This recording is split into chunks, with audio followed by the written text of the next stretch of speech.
Hi. All right. So we're going to talk about the final presentation. Final time you guys have to listen to me. Today we're doing module 8. We're talking about portfolio management, and what I'm really going to talk through here is not just portfolio management in the sense of how do you manage portfolios, but really we're going to cover two things, which is how do you take what is known to be a big pile of stuff that we need to do. We have limited resources. How do we decide what to go do? And then once we decide on that, how do we distribute it out so it actually get done most effectively? And so what we're really talking about is building a portfolio and then distributing it out into smaller portfolios. That's what we'll go after. The CIO. Now, this is something that everyone thinks they know, but I think it's worth covering here. The role of the CIO, executive responsible for management, implementation, usability of the information and computer technologies for the company. This is something, obviously, it's a role that's emerged in the last 20 to 30 years. This person is not just a technology person that's there to support. They're really responsible for the vision of how the company is going to leverage technology and information for competitive advantage, which are the things we've been talking about.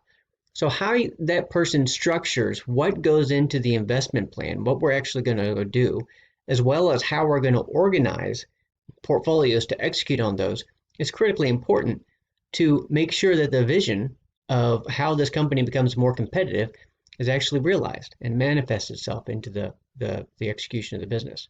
So they're going to create portfolios, and a portfolio is a collection of related projects or programs under the guidance of a portfolio leader. An IT leader may have a portfolio of IT projects, or many leaders may each have a portfolio of projects. Okay, so there may be the IT person, and this is all the IT stuff, or if it's a large enough group, then you've got other people that have portfolios. And how you separate those out can be up to you, but there are some standard ways to do it. We've got here the portfolio of the CIO is basically all the IT projects, but you may have a director, she may have a director of infrastructure, applications, digital media, and each one of those has different kinds of projects. Sort of functionally aligned to whatever the technology set is, which kind of makes sense. If you know about one, you want to do the others, and we'll go into how to sort of decide which one goes into which portfolio a little bit. But basically, it's too big a job for one person to track all this stuff on a day-to-day basis. You have a lot of projects, and as we mentioned when we talked about project management, if it's a technology project, it's probably having a lot of problems. So you're going to need to kind of keep tabs on a lot of things, and so you break those up into portfolios. But the amount of investment that usually is going to drive that overall investment is depending on the industry. There is some percentage of profit that's going to be rolled back into your information services. Some industries smaller, some industries larger than the 7% I got back there. Obviously, depending on what kind of business it is that you're doing. If it is an IT business, then it would probably be even larger because you're growing a capability that you're actually going to sell. But it's likely going to be growing as management of information continues to become one of those few areas where you can actually find some competitive advantage over your competitors. They're going to find with any way that they can find some more investment into information management, they're going to want to do that. And companies need to make decisions on investments then in order to shape their competitive decisions.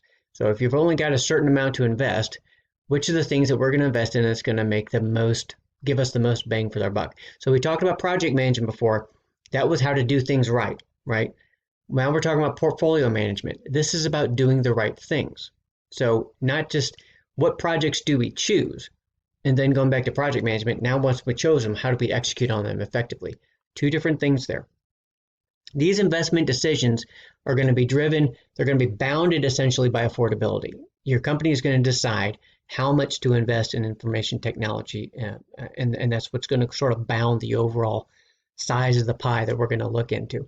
Now that can change over years, right? The company may decide over years, but at any given point in time, you have to live in the present. You have to execute on some projects. Typically, it's going to be a yearly budget that you're dealing with. Sometimes you can plan over multiple years, but SEC reporting, everything's quarterly, everything's yearly. That's just how things work. So the factors for deciding what's going to and how much you're going to invest in IT in general are going to be driven by long-term objectives, how much that business is relying on new information management to get competitive advantage as opposed to other investments, capital and such that they could be making.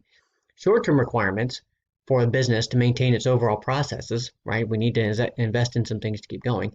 There may be regulatory needs, other affordability challenges that they're driving that may push it down. And then the margins to shareholders versus investment, overhead investment. If you need to get more margin to shareholders in the short term for whatever reason, sometimes that drives the decisions. Either way, all this stuff goes in, gets calculated by the people in suits, comes out as an IT budget that you have to work with then. Now you got to say, all right, what do you invest in? There's going to be business priorities, right? That's what we support. That's why we're trying to develop strategies for information. There'll be IT priorities that come in under that. So once we know what we need to support for the business, then we're going to say, all right, these are the IT priorities, and they're lined up there. And the IT priorities are going to also include, things like regulatory things that we need to go do, as well as just maintenance kinds of things that we know we need to do. Now, the business would also prioritize those, but we typically keep those at our level just to make sure we understand, keep the house in order. Under those IT priorities, you're going to have priority 1, priority 2, and priority 3. Each one's going to be assigned some relative amount that they're going to get. How much do you put in each priority? Those are the kinds of things that you pull out of business cases that we did in Module 3. Okay, what's your NPV for each of the priorities over 5 years? Does the company need cash now that these things would use? Are there regulatory requirements that we have to get them done within a certain amount of time, otherwise we got an issue? Those are the kinds of things that will go in there. NPV is higher on 1, then you give that more money maybe than 2, or you at least make sure it's fully funded, whereas 2 or 3 you might have to break up. All of those things go into that decision. Once you do all of that across all the ideas and the projects that you got, you start to fill these buckets. Sometimes the priorities themselves are going to automate the investment. If you go top down and you've got a list of priorities there, then you just go down to where the cut line is in terms of affordability, and those are the things that you do. But usually there's also some things that maybe they're not strategic, but they're required upgrades. You got to keep things moving. Or then it may not be a new strategy, but you certainly have a strategy to maintain your business. So required upgrades will fit in there. Architecture, EA changes, maybe a small number of other initiatives that you need to support. And those just get driven into you, right? So that's kind of one way. Sometimes your innovation is going to drive your technology. So this is bottom up. Sense and respond to the customer environment. What's the customer telling us? What do we need to go do? What are the priorities that we need to put into this investment plan? In large organizations with complex infrastructures, resource decisions are going to need to be made within the priorities. Okay, so within all those priorities, with scarce resources, we're going to say, all right, which 5 to 10 necessary projects we're going to have to do this year? You're very rarely going to have enough resources and money to actually do everything that's a good idea for the business. You've got to make decisions about where you're going to make those investments. So that takes you to prioritization of the project. So within each priority, you're going to ask what gains us the most return, what moves us down the path towards our strategic direction the fastest, right? Those are the things we want to get out of the gate. Which projects are lowest risk? Okay, because if I can get a win, if I know I can get a win on this, that means I can book it and I can move on to the next thing, and I'm getting farther down the strategic direction. And you score all the projects and order them based on that. Now, I got an example here. So say you got a budget of $1 million. Project 1, maybe it scores up to 40 based on the numbers that we've got. Cost $300,000, it's high risk. Project 2 scores 40, costs $300,000, but it's low risk. Well, that's going to be something that I'll probably look at more than I would the Project 1. Project 3, it scores 60, right, on all the overall maps to strategy and the most return and all that. But it costs $500K. I don't know. You got to look at it. 4 is, you go down the line here, you got some others that, and basically when I go through here, I'm looking at this and I'm saying the ones in green are the ones I'm going to do, right? You've got a Project 4, Project 2 rather, Project 3 rather, cost 60. Score of 60 means it's the most strategically important. Cost 500, that's more than the others, but you know what? It's the most strategically important. We got the money, we're going to go ahead and do it. I'll go to Project 2 next because it ranks higher than Project 1 because it's both the same score, but it's low risk, so I know I can get it done. So I'll go be able to book 2 projects in here. Well, how much money do I have left? I've only got $200K left, so I can't do Project 1. I don't have enough money, and maybe I don't want to do 4 and 6 because they're not a high priority. But I'll do Project 5. Those are the things that you want to look at and say, all right, how are we going to construct and fit everything together into this project portfolio? So when you assign portfolios, then projects which are related, what you want to do is group them so that you get the benefit of having some commonality, common understanding, common training, common resource pool, common vendor relationships. What that means is that I don't have to learn and have people that are doing completely separate thing. And then as a director of that portfolio, have another project with people that are doing completely separate thing, another project, people doing completely separate thing. Because when the execution of these projects start, some are going to go well, some are going to have problems. Sometimes you're going to want to move resources from one to the other, right?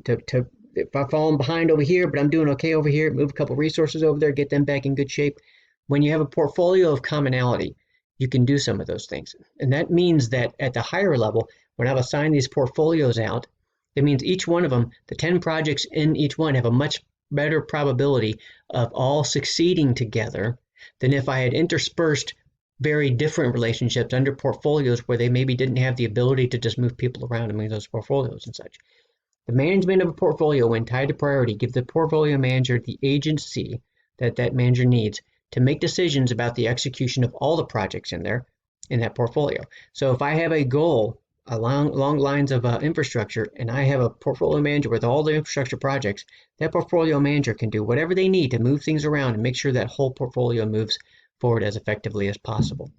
You can have priority aligned portfolios, you can have technology aligned portfolios, or you can have customer aligned portfolios.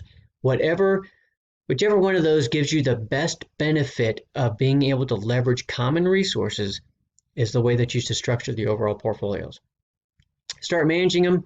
Assume the year starts, your projects are maximizing, right? We're all out of the gate, we're all doing well. But with technology, nothing's going to stay the same. Some of those projects are going to fall behind. Customer environment's going to change. Vendors are going to change, whatever. Things always happen.